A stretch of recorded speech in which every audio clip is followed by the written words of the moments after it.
untold 60 piece. That's only the neck though.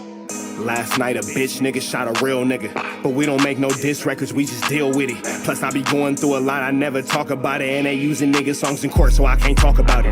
Rap niggas think I'm dumb, like I don't see the play. I let them think they got the ups, then get them out the way. On FaceTime, my brother telling me he shot my mama, telling me to chill, but I know he seen that nigga face. But that's enough about that part. Talking about respect, well it's a must about that part. Playing with my money, well then it's up about that part. Cause when it's time to play ball, don't give a fuck about that part. They know I'm that nigga when they see me. Her man crush been a hater and her little brother won't beat me. Her friend been on my dick since I was passing out CDs. Her baby daddy a mark and her boyfriend probably a weenie. 3,300 on my book bag. Left some niggas in the past, but I don't look back. Shit kinda different, I ain't the man that I was. I seen death in too many forms and I ain't never really shook that. Don't let him rock you to sleep, true colors better believe him. I know that God got me, but I be riding with my reaper.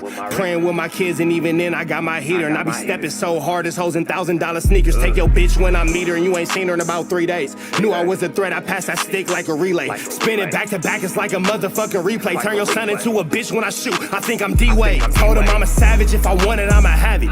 Playing with my lettuce, cook your head like a cabbage. Tell them that I'm rich and I'm solid, that's the advantage. Bitch, bad kids, fresh little nigga, you can't stand it. Tell them big checks, yardsticks, not a ruler.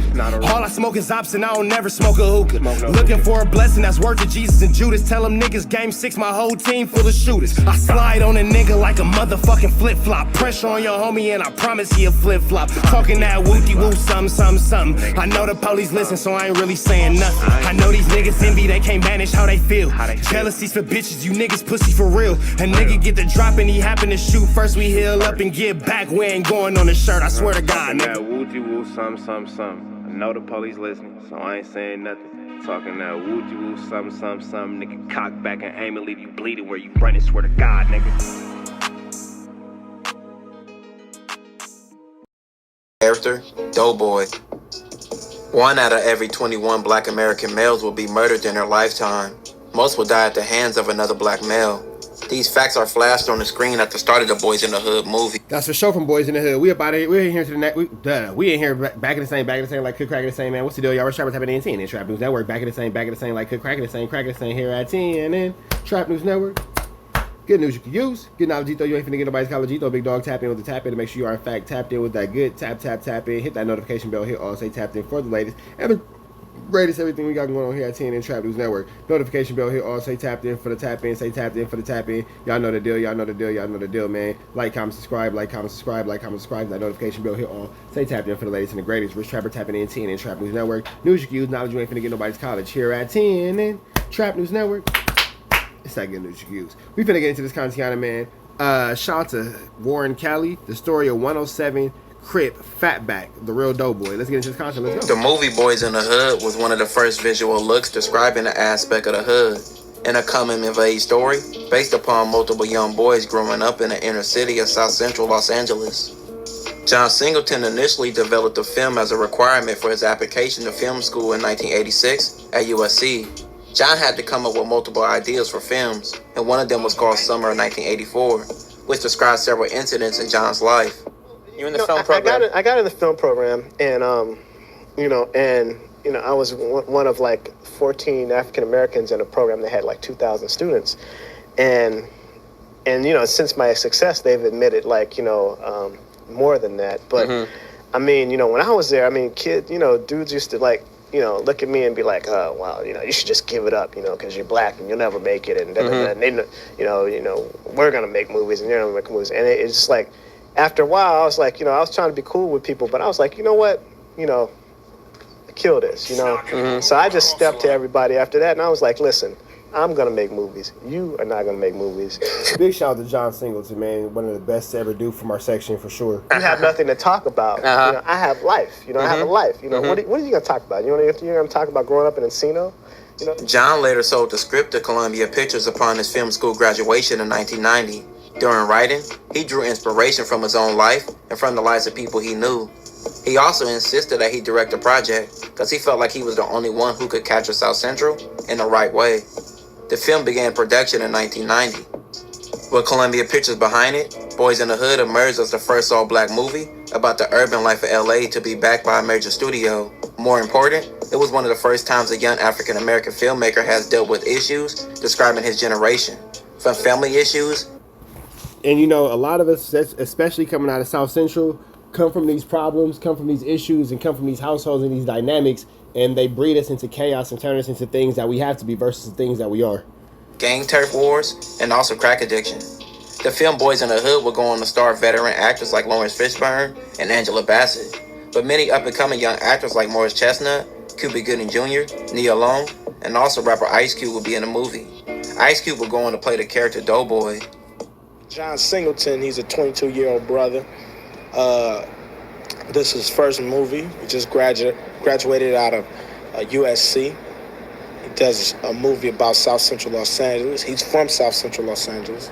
So the story is very sincere, and it hits home. That's why I did it, and he worked with me a lot, you know. So I haven't seen the final edit of the whole movie, but I've seen clips of, I think it's pretty good. What's the character that you play? Character named Doughboy.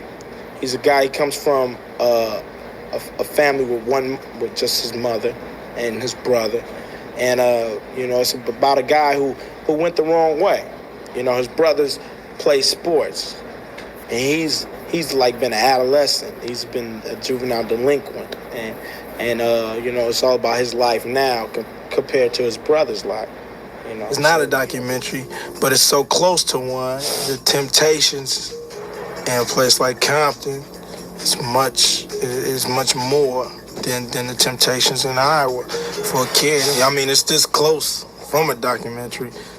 Boyz in the Hood would go on to leave a major cultural impact in the urban community, being one of the first films describing the inner city life, and it would be a big box office success, grossing $57 million, and only with a budget of $5 million, and even getting John Singleton numerous nominations and awards. It's a new movie that really cuts to the heart of an American crisis. Boyz in the Hood. It is an important movie. This movie was written and directed by a young black man who is only 23 years old. I did the film actually to show how the difference between what a responsible, open-minded black man would do in raising his son. And so I could contrast that to the way, his son's two friends would be raised just by their mother. Mm-hmm. And what we show in this film, there's a mother in the film who raises her two sons, and one she overly loves, and he becomes irresponsible and a teenage father.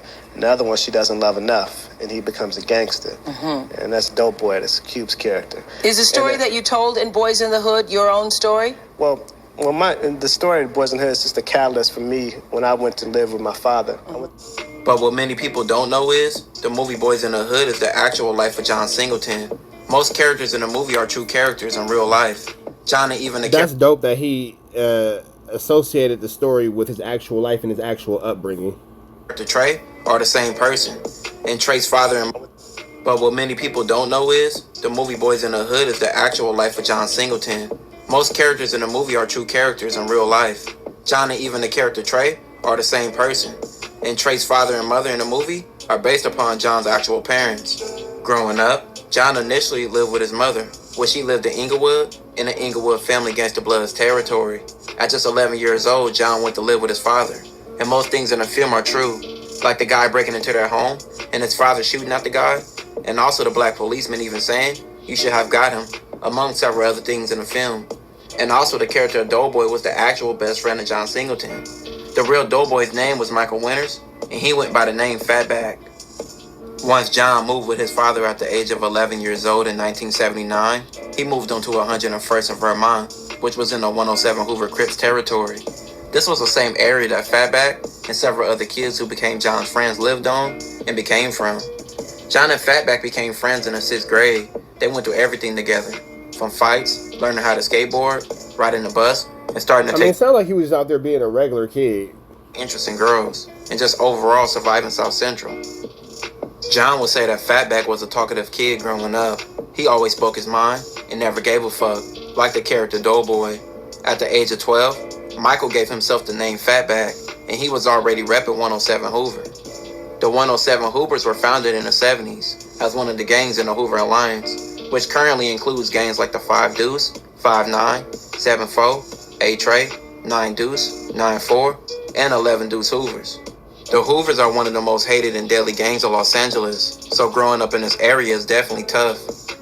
John stated in an interview he grew up in his early teens around mainly 3 friends, one being Jimmy, another friend named Michael, and Fatback.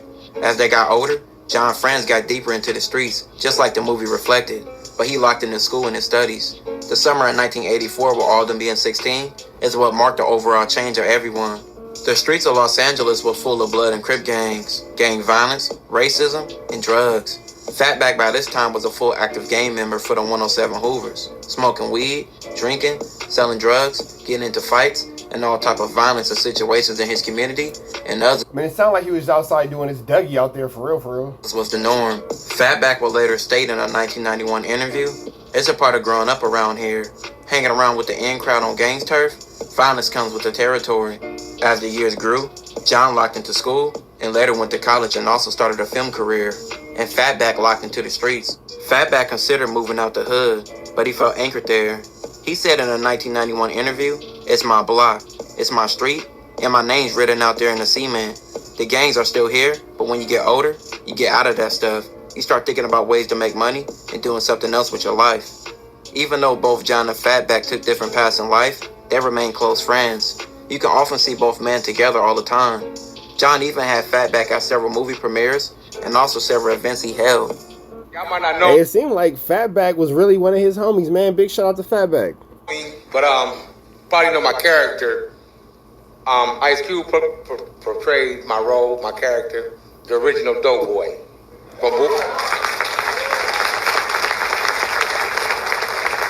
Now I'm gonna tell you, I'm a childhood friend of John Singleton. I mean, I couldn't even ride a skateboard. I used to put my knees on the skateboard and push it. We couldn't even cross the street. John couldn't cross the street. My god brother Kevin Orange, he the one who introduced us. He's like, "Mike, you want to play with him? That's Danny's son." He walked me and my skateboard across the street and held my hand. And we played together and we became best friends. I mean, it's been an adventure ever since then. I mean, growing up with John, growing up in the hood is an adventure. So I'm gonna tell you now, Boyz in the Hood, it's real. It's real. In 2017, Fatback would even take part in John Singleton's documentary, LA's Burning. But Fatback would unfortunately die to cancer in 2018, leaving a major impact in his community and his life being one of the most memorable characters in movie history. John Singleton would even go on to make a show called Snowfall, and even made a character in the show named Fatback, perhaps in the honor of the... Oh, that's dope, man. That's dope. How he incorporated his homie into that original show. Fatback. And the character in the show was known for being honorable, respected, and loyal, with the original Fatback being said to have the same qualities. Unfortunately, a year after Fatback's death in 2018, John Singleton died from a stroke in 2019.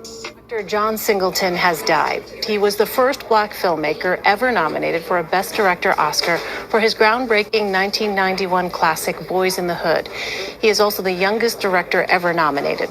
Singleton went on to explore themes of race and class in films like Poetic Justice, Shaft, and Baby Boy. He was recently acclaimed for his work on American Crime Story, The People vs. O.J. Simpson. John Singleton suffered a stroke last week. He never recovered. John Singleton's childhood contributed to a major genre of movies and inspiration to many. And his childhood friends' circumstances show how the outcomes in the inner city can lead kids down the wrong path. Both men from the same area had two different paths in life. Both made it out the streets and lived beyond the hood. R.I.P. to both. This will conclude this episode. If you haven't already, all right, check man. Y'all know the deal. Red dots to the left. Y'all know the rest, man. It's free. Avenue Angel Tweets free. We gone.